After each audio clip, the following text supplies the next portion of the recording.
오늘의 말씀은 누가복음 2장 13절에서 14절 말씀입니다. 호련히 수많은 천군이 그 천사들과 함께 하나님을 찬송하여 이르되 지극히 높은 곳에서는 하나님께 영광이요 땅에서는 하나님이 기뻐하신 사람들 중에 평화로다 하니라. 아멘. 사람이 태어날 때 특별한 사건과 일이 있으면 그 사람이 태어난 것을 쉽게 기억할 수 있습니다. 예전에 저희 윗세대 분들 가운데 나는 해방둥이야 이런 말씀들을 하셨습니다. 아주 중요한 의미의 기간에 태어나셨기 때문에 해방둥이라고 하면 사람들이 다 알지요. 또 어떤 분들은 나는 전후 세대에 태어났어 이렇게 6.25 전쟁에 빗대어서 자신의 태어난 것을 말씀하시는 분이 있고, 젊은 세대 가운데는 저는 올림픽이 열리던 해에 태어났습니다. 또 월드컵 열릴 때 제가 태어났습니다. 또는 뭐 했습니다. 이렇게 자기를 소개합니다. 오늘 우리가 나누는 성경에는 이제 마리아가 성령으로 잉태되는 사건을 지난 시간에 우리가 소개해드렸고, 오늘은 그 뱃속에 있는 마리아의 아기가 이제 잘 자라서 달수를 채워서 건강하게 자라고 있던 때에 예수님이 태어나는 이야기입니다. 그런데 예수님이 태어나던 해에는 로마의 아구스도라고 하는 황제가 로마가 지배하는 유대 땅 전부 백성들에게 호적 등록을 명했기 때문에 예수님이 태어난 것을 더더군다나 역사적으로 증명하기가 쉽고 또 쉽게 기억할 수 있는 때입니다. 호적을 등록하라고 하는 것은 대개는 이제 군대 징집용으로 호적을 정리할 때가 있었고, 세금을 징수하기 위해서 두 가지 목적을 가지고 호적을 등록하라고 합니다.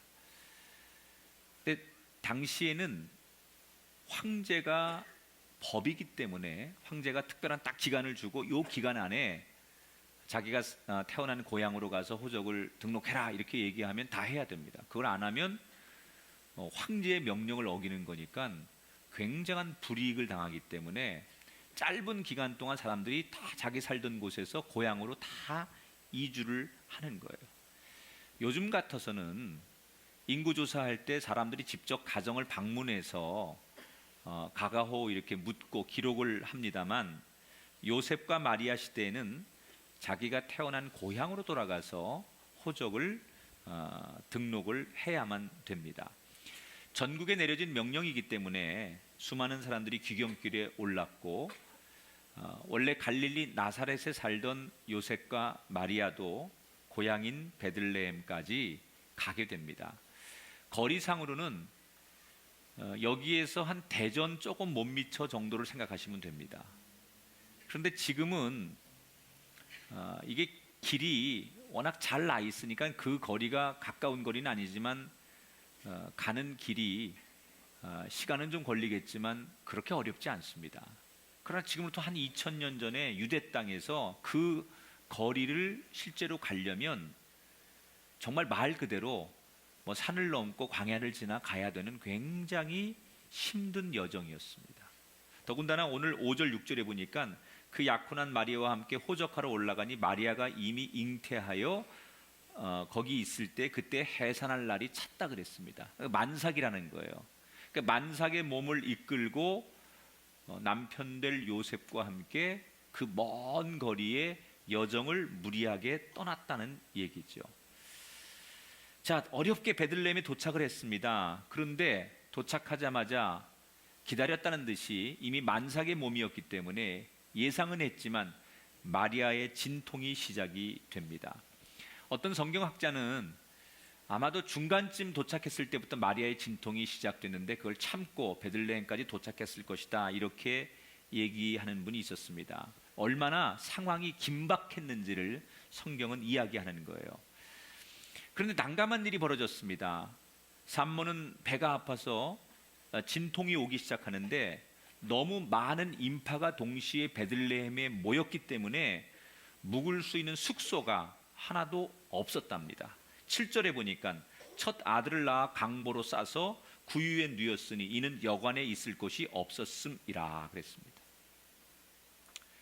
그러니까 여러분, 이게 예수님이 이제 태어난 이야기인데, 예수님은 환영받고 화려하게 이 땅에 태어나지 못했어요. 이 땅을 다스릴 영원한 왕이 태어나는 순간, 그것은 우리가 기대했던 것처럼 화려하거나 환영받거나 박수받으며 태어나지 못했다는 거예요. 보통 왕실에 아기가 태어나면 세간의 주목을 받습니다. 특별히 왕위를 이을 왕세손이 태어날 때 모든 것이 완벽하게 준비가 되지요. 작년에 영국의 윌리엄과 게이티 왕세손 부부가 샬롯 공주를 출산했습니다. 이게 얼마나 세기의 관심이었는지요. 태어나기 전부터 이 아이의 성별이 무엇인지, 그리고 어떤 이름을 지어줄지에 대해서 사람들의 관심이 대단했었습니다. 심지어 도박사들은 아이의 성별과 이름을 가지고 도박을 할 정도였으니 이 아이가 태어나는 것에 대한 기대감이 얼마나 많았겠습니까? 실제로 샬롯 공주가 태어났을 때 사람들로부터 엄청난 환영과 축하를 받지요. 그런데 예수님은 전혀 그렇게 태어나지 않았어요. 오히려 태어나면 안 되는 아이처럼 사람들로부터 거부당해서 말구유, 마국간의 말구유 염을 통해서 예수님이 태어났어요. 그 누구도 예수님을 환영하지 않았다는 거죠. 그 예수님을 누구도 받아들이지 않았다는 거예요. 그래서 홀로 괴롭게, 외롭게, 차갑게, 힘들게 예수님이 이 땅에 오셨어요.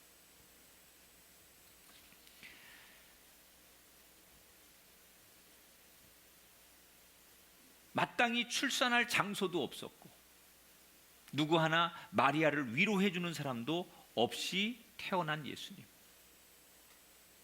자, 이쯤 되면 요셉과 마리아의 마음속에 하나님에 대한 섭섭함이 생길 법도 합니다. 마리아가 원해서 지금 예수님이 잉태된 게 아니잖아요. 하나님이 일방적으로 마리아를 사용하신 거예요. 처녀인 네 몸을 통하여 이 땅을 다스릴 진정한 왕이 태어날 것인데 내가 너를 쓰리라. 천사를 통하여 하나님이 그렇게 메시지를 전했고 그것을 마리아는 받아들인 것밖에 없어요. 여기서 많은 분들이 나는 이것 때문에 예수를 못 믿겠어. 어떻게 처녀가 잉태를 해? 난 이게 안 믿어져서 신앙을 못 갖겠어 라고 말하는 분들이 여기에도 99명이 계세요. 자, 구약 성경에 보면 하나님이 천사를 통하여 이 땅에 오십니다. 예를 들어서 아브라함에게 하나님이 나타나실 때 천사를 통하여 나타나시죠. 그런데 하나님이 천사를 통하여 이 땅에 나오는 게 우리에겐 불가능한 거예요. 그런데 하나님에겐 가능한 거예요. 불가능이라는 것은 우리의 수준에서 말하는 거고 가능이라는 것은 하나님의 수준에서 말하는 거예요. 어떻게 하나님이 천사가 되어 이 땅에 옵니까? 이거 우리에겐 불가능한데 이미 구약 성경에 그런 일이 일어났거든요. 나이가 90 넘은 아브라함의 아내 사라라는 할머니가 임신할 수 있습니까? 우리로서는 불가능하지만 하나님이 그렇게 이미 하셨어요. 구약 성경은 우리에겐 불가능이지만 하나님이 가능하셔서 하신 이야기들이 쭉 전개되면서 오늘 신약으로 넘어오면서 예수님께서 마리아에게 성령으로 잉태되는 이야기가 소개됩니다. 그러면 이미 구약 성경에도 그랬듯이 불가능이라는 것은 우리의 수준의 불가능을 말하는 거지 하나님의 입장에서는 불가능할 일이 없는 거예요. 이걸 받아들이는 게 믿음이고 이걸 받아들이는 게 신앙이에요. 여러분, 물리학에서 빅뱅 이론이라고 있습니다. 이 우주가 어떻게 생겼다고 학교에서 학자들이 가르쳐 물리학에서 요만한 점이 빵 터져가지고 그게 우주를 생성했다고 그래요.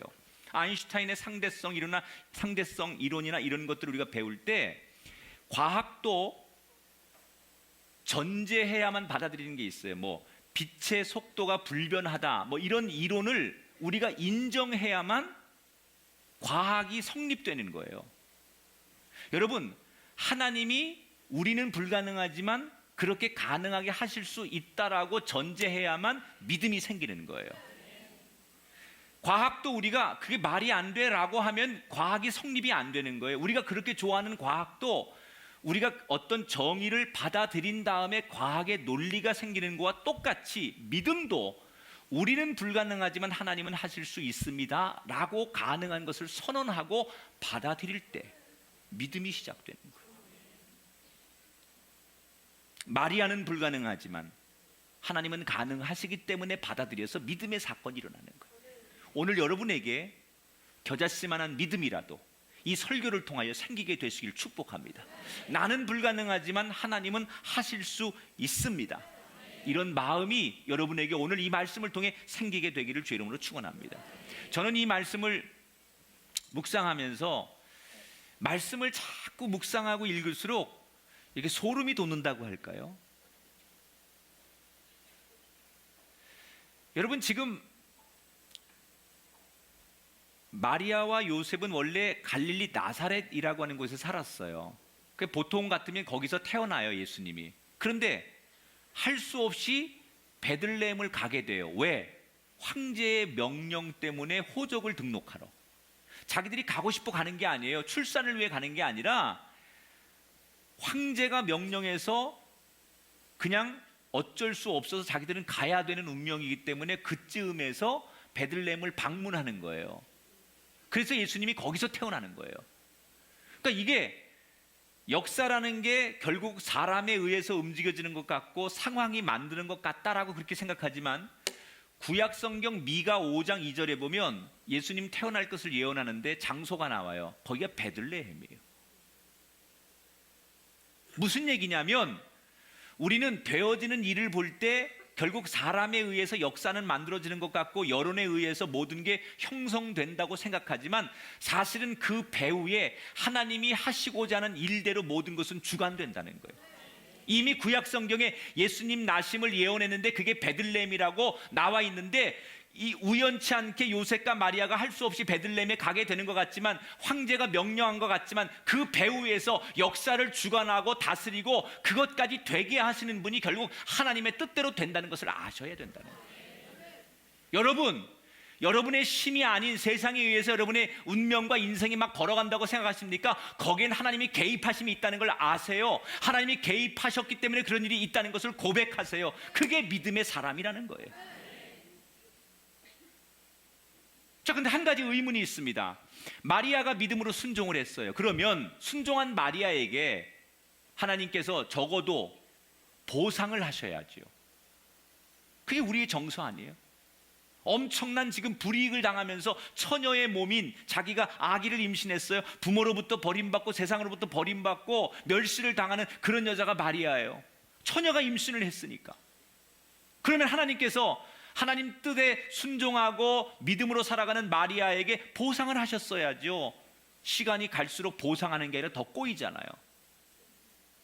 나사렛이라는 동네에서 어렵게 그 베들레헴까지 가가지고 거기서 출산을 할 때 장소가 없어가지고 마구간을 겨우 얻어가지고 염을 통해서 아기가 태어나는 수모를 겪었어요. 여자들이 아기 낳을 때가 제일 민감하잖아요. 만약에 그때 남편이 조금만 잘못하면 두고두고 평생 잊혀지지 않는 거예요. 마리아가 얼마나 이쯤 되면 하나님 앞에 섭섭한 생각 안 들었겠습니까? 그런데 왜 하나님은 좋은 방법, 좀 편안한 방법 다 놔두고 기왕이면 순탄하게 모든 걸 잘 되게 하시면 좋을 텐데 최악의 어려운 방법으로 하나님의 영광을 드러내셨을까? 인간의 죄성이 뭔지 아십니까? 인간은요, 조금만 잘 되면 다 내가 잘해서 하는 줄 알아요. 우리가 늘 느끼는 것 중에 하나가 고생과 고난을 겪지 않는 사람은 절대로 하나님을 깊이 알 수가 없어요. 여기 하나님을 깊이 경험한 분들의 대부분의 고백은 잘 될 때가 아니에요. 잘 될 때는 내가 내 힘으로 내 능력으로 내가 위대해서 잘 된다고 생각. 이게 죄지요. 자기를 못 보는 거예요. 사람이 편안하면 자기를 못 봐요. 자기 실존이 뭔 줄 몰라요. 나는 원래 죄 많은 사람이고 하나님의 은혜 없이는 살 수 없는 존재인데 우리는 너무 포장되지요. 내가 조금만 잘 되고 편안하고 내가 할 수 있는 일이 많아지면 자기를 못 봐요. 실존이 뭔 줄 모르는 거예요. 그런 사람이 하나님을 어떻게 봐요? 그런데 고난이 오고 아픔이 오면 사람이 어떤 걸 느끼느냐? 내가 이 정도구나. 난 아무것도 아니구나. 내가 너무 교만했구나. 그래서 사람이 자기도 모르게 하나님을 바라보면서 하나님, 나는 죄인입니다. 내가 너무너무 교만하게 살았습니다. 내가 남을 무시하고 내가 잘난 줄 알았습니다. 나는 진짜 아무것도 아닙니다. 벌레만도 못합니다. 이걸 언제 느끼냐는 거예요. 이게 진짜 우리의 실존인데 이걸 언제 느끼냐는 거예요. 고난과 고통을 느낄 때 자기를 보고 하나님을 보게 되는 거예요. 마리아에게 하나님께서 모든 것을 다 보상해 주도 순탄하게 했다면 마리아는 이 예수님이 태어나는 것, 이 모든 결과를 하나님 앞에 영광이 아니라 자기가 우상이 되려고 할지도 몰라요. 하나님의 일은 우리의 생각과 우리의 방법으로가 아니라 하나님의 생각과 하나님의 방법으로 이루어지는 것을 깨닫게 되시길 축복합니다. 편안해지고 싶은 건 우리의 생각이에요. 따라합시다. 하나님의 일은 하나님의 생각과 하나님의 방법대로 이루어집니다. 할렐루야. 기독교는요, 본질적인 게 하나 있어요. 여러분, 어떤 거든지 본질을 알아야 되는데 기독교의 가장 중요한 본질 중에 하나가 뭐냐? 하나님이 낮은 곳에 임하신다는 거예요. 하나님은 원래 이 땅의 뿐이 아니에요. 우리가 성육신 사건을 얘기할 때 낮아짐이라고 하잖아요. 하나님은 하늘에 계신 분이에요. 그런데 인간을 구원하기 위해서 이 낮은 곳으로 하나님이 오신 거예요. 여러분, 세상에 많은 종교가 있습니다. 많은 신들을 이야기합니다. 그런데 어떤 종교, 어떤 신인들, 인간이 신을 위해서 죽는 종교는 있어도 신이 인간을 위해 죽는 종교는 기독교밖에 없습니다. 생각해 보세요. 인간이 신을 향하여 제물이 되고 신을 노엽지 않게 하기 위해서 자기를 드리는 그런 종교는 숱하게 있지만 신이 인간을 위하여 죽어지고 신이 인간을 위하여 낮아지는 종교는 기독교밖에 없다는 거예요. 기독교의 본질이 뭐예요? 처음부터 기독교의 본질은 낮아지는 거예요. 지금 예수님의 태어남도 본질이에요. 예수님이 어디서 태어나요? 왕궁에서 태어나거나 화려한 침대에서 좋은 여건에 태어나지 않아요. 마국간 염을 통해서 태어나세요. 예수님이 태어나자 그 주변에 아유 수고했어, 아기가 이뻐, 얘 큰 인물 될 것 같아, 그리고 박수 쳐주고 보통 사람들이 다 그렇게 아기가 태어나면 환영해 주잖아요. 그런데 아무도 환영해 주는 사람이 없어요. 그 예수님이 태어나자 저 멀리서 동방박사들이 별을 따라 찾아오고 오늘 누가복음에는 목자들이, 천사들이 전해준 소식을 듣고 예수님 태어나는 것을 알고 마국간에 찾아왔다는 얘기밖에 없어요. 그런데 예수님을 찾아온 이 목자들이 어떤 사람들이냐? 우리는 현대인들이 목자들에 대한 생각을 하면 굉장한 낭만과 어떤 목가적인 그런 생각을 해요. 이렇게 들에서 양을 치는 목자들이라니까는 이렇게 밀짚 모자 하나 탁 눌러 쓰고 여기다 보리 탁 하나 물고서 휘바람을 불면서 강아지를 탁 데리고 양들을 데리고 소풍 가듯 뭐 그런 목자를 여러분 생각하실지 몰라도 지금 예수님 당시 2000년 전에 목자는 어떤 분들이냐면요, 그 당시에 신분이 사회적으로 가장 낮은 사람들이에요. 현대로 치면요 노숙자 같은 분들이에요. 인생의 밑바닥, 가장 밑바닥까지 내려가서 더 이상 내려갈 수 없어서 그냥 길거리에서 잠을 자는 분들, 음식이 생겨서 먹을 게 있으면 먹고 그렇지 않으면 먹지 못하고 사는 분들, 그게 노숙자 아니에요? 이 당시에 그 목자들이라는 것은 딱 그 신분입니다. 집도 없고 어디 누구 하나 의지할 데도 없고 양을 돌보면서 노숙하는 거예요. 그냥 음식이 생기면 먹는 거고 없으면 굶는 거예요. 그게 목자들이에요. 가까이 가면 언제 목욕했는지 몸에서 심한 악취가 나서 사람들이 가까이 하고 싶지 않은 외모를 가지고 있는 모습들, 그 사람들이 목자들이에요. 그런데 이 사람들이 들에서 양을 치고 노숙하고 있는데 갑자기 자기들 머리 위에 하늘에 수많은 천사들이 나타나서 노래를 부르고 합창을 하면서 이 목자들에게, 이 낮고 천하고 별 볼 일 없고 사람들에게 버림받고 의지할 것 없는 이 목자들에게 예수님이 태어났음을 이 목자들에게만 알려줬다는 거예요. 9절 10절을 볼게요. 주의 사자가 곁에 서고 주의 영광이 그들을 두루 비치매 크게 무서워하는지라 천사가 이르되 무서워하지 말라. 보라, 내가 온 백성에게 미칠 큰 기쁨의 좋은 소식을 너희에게 전하노라. 천군 천사들이 몰려와서 왕궁도 아니고 도시 한가운데도 아니고 들판에서 아주 비천하고 버림받은 가장 낮은 목자들에게 전해줬다는 거예요.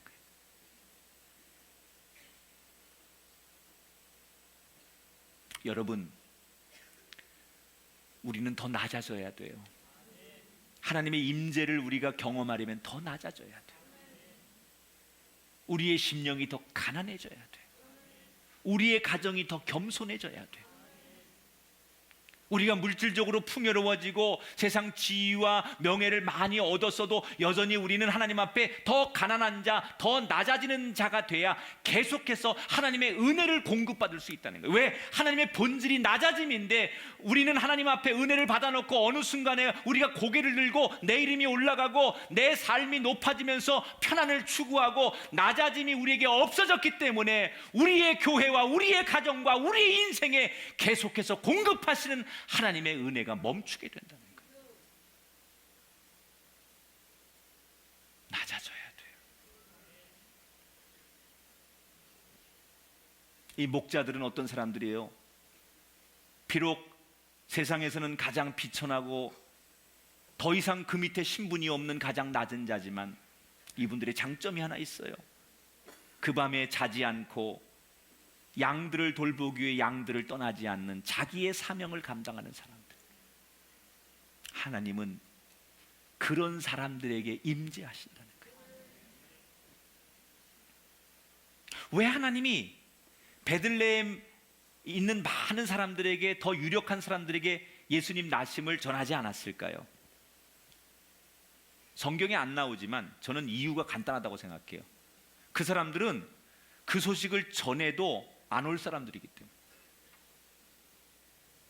왜? 이미 베들레헴 도시에 있는 많은 사람들, 거기에는 실제로 예수님이 구약 성경에 이미 오신다고 예언했기 때문에 그 사실을 알고 있는 많은 사람들이 베들레헴에 있었습니다. 그런데 너무 이미 배불러 있었어요. 교만해 있었어요. 사람이 너무 교만하고 배부르면요, 들어야 할 소리가 안 들립니다. 들립니까, 여러분? 배부르면 아무것도 안 들립니다. 어떤 분이 아주 몸이 많이 아파서 이게 정말 생사를 오고 갈 때는요, 내가 어느 병원 가서 어느 선생님의 도움을 받아서 내가 고쳤어, 이런 얘기가 들려옵니다. 아니, 어느 민간요법을 통해서 내가 이렇게 했는데 효과를 봤어, 그러면 그게 들려옵니다. 그런데 건강할 때는요, 그런 소리가 하나도 안 들려옵니다. 그게 교만이에요. 하나님은 끊임없이 우리에게 말씀하시는데 그 말씀이 들리지 않아요. 언제요? 내가 너무 교만하고 너무 배부른 거예요. 너무 내가 아는 게 많은 거예요. 너무 내 생각이 큰 거예요. 그땐 하나님의 소리가 들리지 않아요. 지금 베들레헴에 있는 수많은 사람들에게 예수님이 이 땅에 오셨음을 알리지만 그들은 그 소리가 들리지 않습니다. 반응할 만한 사람들이 아닙니다. 반응이 일어나지 않아요. 그런데 누가 반응합니까? 가난한 자들이 반응해요. 배고픈 자가 반응해요. 낮아져 있는 사람이 반응하는 거예요. 그래서 하나님은 낮은 자, 가장 낮은 자, 하나님의 말씀에 반응할 사람들, 그래서 목자를 선택하시는 거예요. 나는 여러분이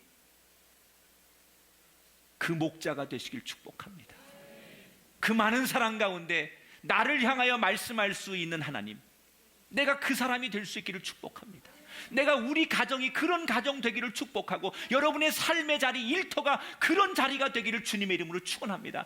내가 너에게 말하면, 내가 너에게 부탁하면, 내가 너희 가정에게 메시지를 전하면 내가 분명히 내 이야기를 듣고 반응할 만한 인생이고 가정이기 때문에 나는 너에게 말할 수 있단다라고 말할 수 있는 그 인생, 그 가정이 되는 것, 그것이 인생을 잘 사는 거 아니겠냐는 것.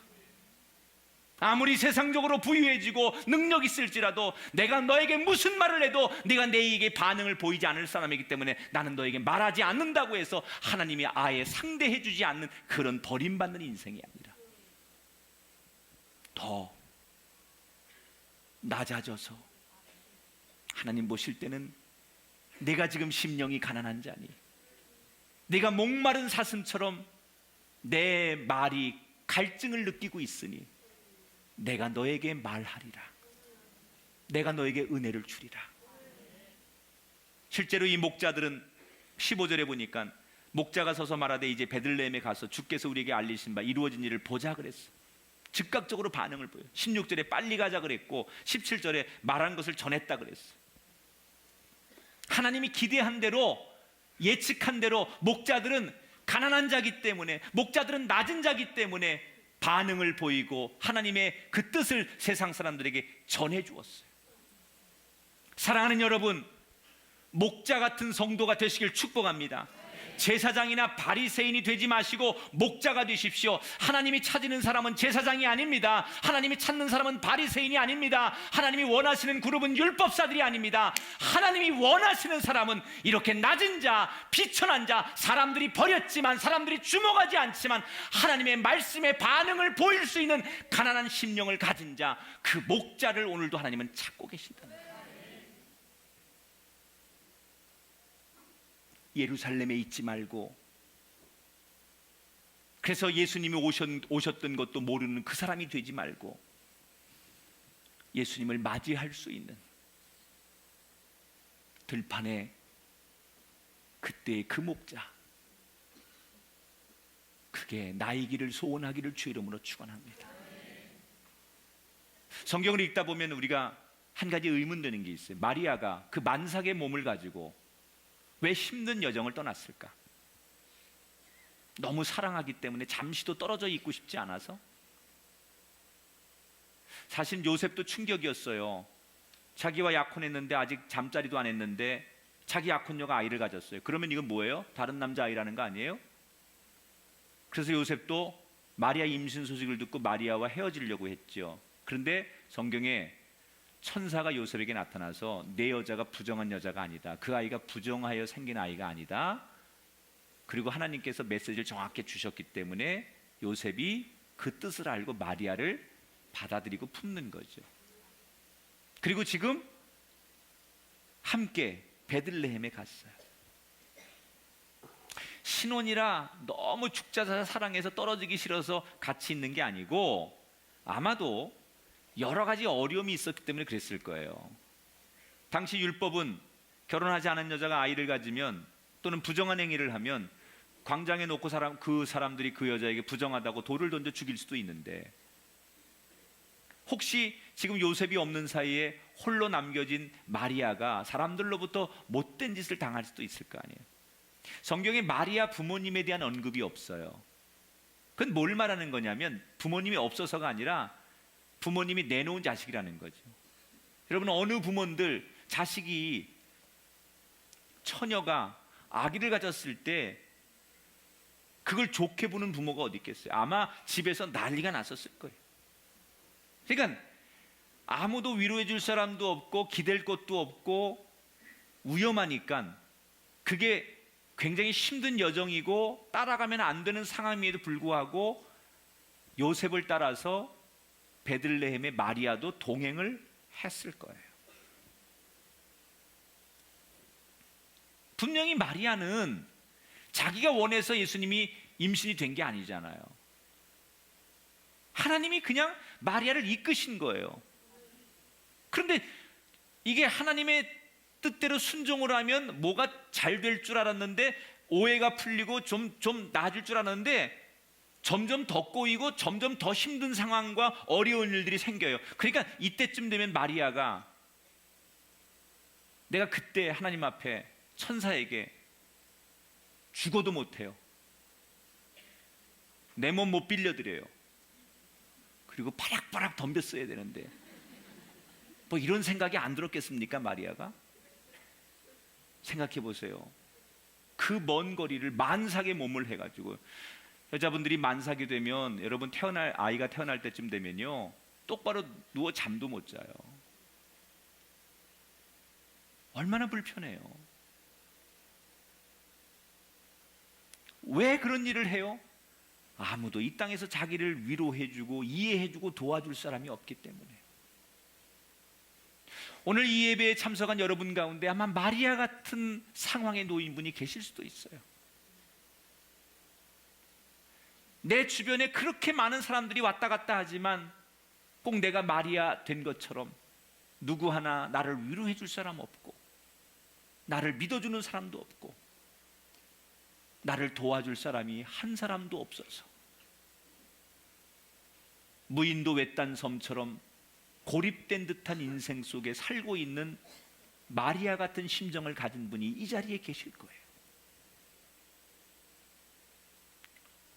누군가로부터 도움을 받고 싶고 누군가로부터 위로를 받고 싶은데 어디에서도 도움과 위로를 받을 수 없는 상황에 처한 마리아 같은 분들이 이 자리에 계실 거예요. 아니, 온갖 오해를 받고 사람들로부터 손가락질을 받고 상처받아서 차라리 눈 감고 잠들어 내일 아침 이 눈이 떠지지 않았으면 좋겠다고 생각하는 분들도 계실지 모르겠어요. 마리아의 심정이 그랬지 않았겠어요? 사는 게 아니었겠죠. 그런데 그런 마리아에게 성경은 복음적 은혜를 제시해요. 이 무슨 얘기냐? 위로받고 싶은 마리아가 땅에서는 그 누구도 마리아를 위로해주지 못하는데 자기를 위로해주는 곳이 있어요. 그게 바로 하늘의 위로였어요. 지금 사람들은 누구도 마리아를 위로해주지 않습니다. 부모, 형제, 친구, 이웃 누구도 마리아의 편이 돼주지 않습니다. 도와줄 수 없습니다. 그런데 마리아의 편이 돼주고 마리아를 이해하고 마리아를 축복하는 사람들이 있었습니다. 그게 바로 하늘의 천사들이었어요. 13절 말씀을 같이 볼게요. 시작. 호련히 수많은 천군이 그 천사들과 함께 하나님을 찬송하여 이르되 지극히 높은 곳에서는 하나님께 영광이요 땅에서는 하나님이 기뻐하시는 사람들 중에 평화로다. 예수님이 태어날 때 이 땅에서는 아무도 주목하고 환영하지 않았지만 그때 똑같은 시간에 천사들이 하늘에서 수없이 찬양을 하며 기뻐하며 합창을 하면서 예수님 태어나심을 기뻐하고 마리아를 축복했던 그 은혜가 하늘에서는 벌어지고 있었다는 거예요. 그리고 그 광경을 목자들이 보고 본 대로 들은 대로 마리아에게 와서 전해 주었더니 마리아가 그 말에 위로가 됐다는 거예요. 19절에 보니까 목자들이 한 얘기를 듣고 마리아가 이 모든 말을 마음에 새기어 생각했다 그랬어요. 나는 버려진 여자, 저주받은 여자, 손가락질을 받고 사람들로부터 영영이 부정한 여인으로 평가받고 그렇게 해서 어둠 속에 살아갈 수밖에 없는 여자라고 생각한 마리아에게 아니다, 너를 위로하고 네 편이 되어주고 너의 진정한 의미를 알고 네 가치를 아는 하늘의 천사들이 너를 향하여 노래하고 네 편이 되어주고 이 아기가 태어남을 기뻐하는 하늘의 소망의 노랫소리가 있었던 것을 우리가 보고 들었노라. 그 하늘의 메시지를 듣고 마리아는 위로가 되기 시작하는 거예요. 사랑하는 여러분, 우리 가운데 지금 이 땅에서 의지할 것 없고 괴로우신 분이 계십니까? 가슴을 부여잡고 너무 외로워서 고통 속에 울부짖는 분이 계십니까? 그런 여러분에게 감히 말씀드립니다. 하늘에 위로가 있음을 절대로 잊지 마시기 바랍니다. 여러분을 위해서 지금도 하나님은 하늘에 큰 잔치를 열고 우리를 보며 기뻐하고 계시고 우리를 위로하고 계시고 우리에게 소망을 주시는 그 하늘의 위로가 이 땅에는 없지만 나를 향한 하늘의 위로가 지금도 존재한다는 것을 볼 수 있게 되기를 축복합니다. 따라합시다. 사람의 위로는 없지만 하늘의 위로가 우리에게 있습니다. 할렐루야, 할렐루야. 아무에게도 위로받을 수 없고 결혼 축하연도 아이 축하 출산 카드도 받을 수 없는 마리아, 외롭고 불쌍해 마국간에서 아기를 낳은 그 여자, 땅에서는 전혀 도와줄 리도 없고 위로해 줄 리도 없었던 그 사람이었지만 그곳에 하늘의 위로가 있었습니다. 하늘에서는 똑같은 시간에 찬양대가 있었고 목자들이 그 축하 자리에 함께했고, 사랑하는 여러분, 우리가 사방이 막혀 있을 때 우리의 눈을 땅에 두면 방법이 없습니다. 그러나 우리의 눈을 하늘로 돌리면 하늘에는 천군 천사들이 노래하고 우리를 향하여 기뻐하고 있음을 보게 될 줄 믿습니다. 여러분은 여러분의 눈을 어디에 두고 계십니까? 이 땅에 여러분의 눈을 두고 계십니까? 아니면 하늘에 여러분의 눈을 두고 계십니까? 이제는 이 땅의 위로가 아닌 하늘의 위로, 눈을 들어 진짜 위로가 되시는 하늘의 위로, 그 위로를 얻는 저와 여러분이 되기를 축복합니다. 특별히 사람들로부터 상처받고 사람들로부터 아픔을 당하고 관계 속에 고통을 느끼시는 분이 계시다면, 내가 믿었던 가족들인데 내 피부치였는데 그럴 수 없는 관계였고 사이였는데 어떻게 이렇게 되었을까라고 하는 그 배심에 몸부림치는 분들이 계시다면 그 사람들의 잘못이 아니에요. 그 사람들을 믿은 내 잘못이에요. 원래 그 사람들은 우리에게 위로가 될 수 없는 사람들이에요. 본질적으로 사람은 우리에게 위로가 되지 못해요. 그런데 그런 사람을 위로라고 생각했던 우리의 잘못이지 그 사람의 잘못이 아니에요. 이제부터라도 우리에게 위로를 줄 수 있는 그곳은 하늘밖에 없으니 눈을 들어 하늘을 바라보며 그 하나님의 위로를 받고 마리아처럼 소망을 얻는 저와 여러분이 되기를 주님의 이름으로 축원합니다. 이 말씀을 묵상하며 오늘 이 찬양을 함께 고백했으면 좋겠습니다. 괴로울 때 주님의 얼굴 보라, 평화의 주님 바라보아라. 세상에서 시달린 친구들아, 위로의 주님 바라보아라. 눈을 들어 주를 보라. 우리 함께 찬양합니다. 괴로울 때 주님의 얼굴 보라, 평화의 주님 바라보아라. 세상에서 시달린 친구들아, 위로의 주님 바라보아라. 눈을 들어 주를 보라,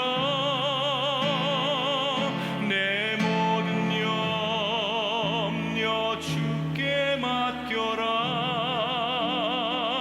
슬플 때에 주님의 얼굴 보라, 사랑의 주님 안식 주리라. 힘이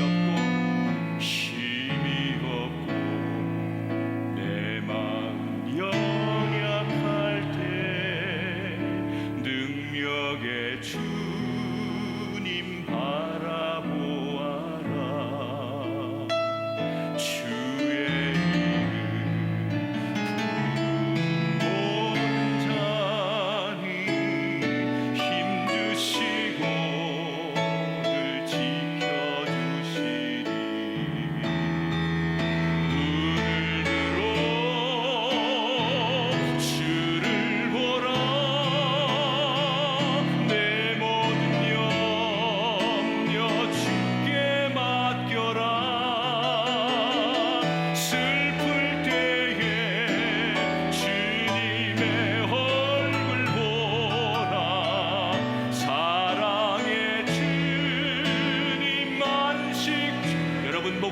가져 눈을 들어 주를 보라.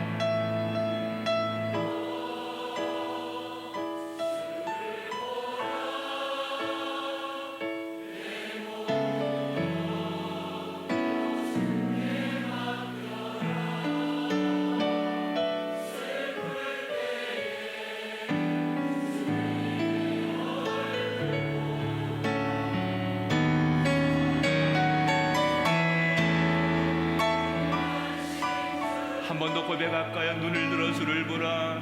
눈을 들어 주를 보라. 내 모든 염려 주께 맡겨라. 슬플 때에 주님의 얼굴 보라. 사랑의 안식 주리라. 함께 눈을 감고 우리 통성으로 기도했으면 좋겠어요. 하나님, 내가 마리아입니다. 내가 마리아입니다. 세상에 사람들의 위로를 기대하고, 사람들의 시선을 기대하고, 사람들의 평가에 목말라 했던 내가 마리아입니다. 나를 위해 준비하신 하늘의 위로를 보게 하소서. 이제는 땅에 내 눈을 두지 않게 하시고, 하나님께 하늘을 향하여 내 눈을 열게 하소서.